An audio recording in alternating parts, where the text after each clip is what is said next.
Chances are your childhood included one of these, a Radio Flyer wagon. Did you know it was started right here in Chicago? Radio Flyer is turning 100 this month. Over that time, it sold 100 million little red wagons. Tonight, Vince Gerasoli reports on what makes Radio Flyer so positively Chicago. Chances are it's rolled through your life. The all-American red Radio Flyer wagon is celebrating its 100th birthday. Born in Chicago. I mean, it's not really a high-tech product. Right. Is that part of its beauty? Yeah, absolutely. I mean, I think at its core, the iconic wagon is a vehicle of the imagination. At the company's Far West Side home, Chief Wheel Officer Robert Passon coasts through its converted warehouse offices. At a very early age, I kind of fell in love with my grandfather's story. Near the turn of the century, Antonio Passon came to the U.S. from northern Italy, his modest family selling their mule to pay for passage.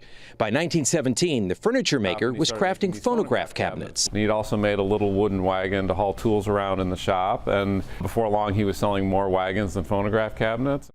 In 1933, the World's Fair was headed to Chicago. Passon went into debt to build a towering pavilion to sell his wagon. He really saw this as kind of a once-in-a-lifetime opportunity when the eyes of the world would be on Chicago. The wagon was christened a Radio Flyer because at the time, radios in flight were cutting-edge concepts. To keep them affordable, Passon relied on the automated metal stamping techniques of the auto industry. This earned my grandfather the nickname Little Ford because he did for wagons what Ford did for cars. All these years later, the company's out-of-the-box creative types work to keep the Flyer fresh.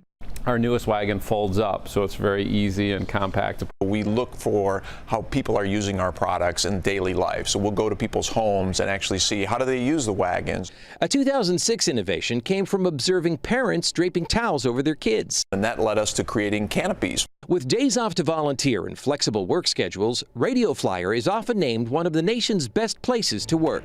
My grandfather was an immigrant, and he always felt like part of being in business was to create a workplace that gave back. And that's positively Chicago. Vince Gerasoli, CBS 2 News.